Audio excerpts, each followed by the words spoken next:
the Beijing Platform for Action is an accumulation of the multiplicities of rights that we were striving for across the range of intergovernmental convenings. Congratulations for the political declaration that was adopted on Monday. It was a JEF result, because in JEF are the member states who were negotiating. And the member states who are members of the Generation Equality Forum were saying, we are not going back. We are holding forth. There were members of the United Nations crowding, surrounding all of us at UN Women and saying, let's provide the analysis, the background documents. Let's really make sure we stand tall and proud.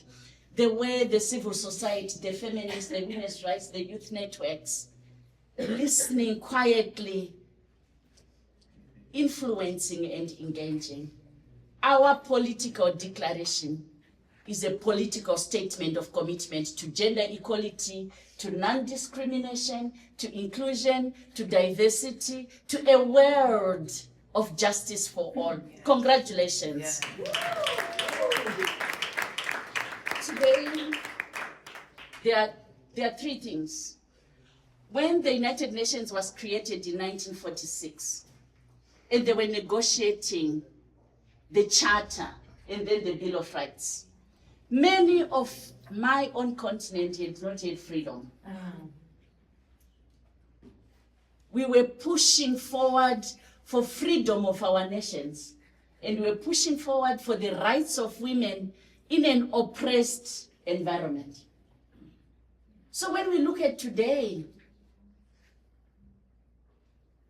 and we see the regressions, we need to remember that the world stood forth at a time when we had slavery, at a time we had colonialism, at a time when women could not vote, at a time when we could not hold bank accounts.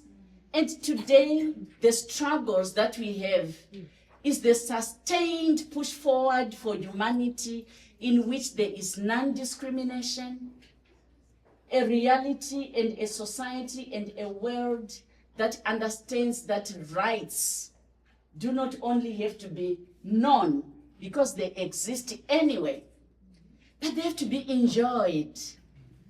The struggle of the moment is not that there are no rights, no. It's because we are demanding together that we have to move from formal equality to substantive equality. The struggle of the moment, whether we see this artificial tension, I call it artificial tension. I don't know whether UN Women calls it artificial tension, but I do. There is an artificial tension on language negotiation between sexual and reproductive health and rights and the issues of the family. It's an artificial tension because at the end of it, we are talking about one thing: women having decision-making about their body, and women having decision-making in the family. That's the single discussion.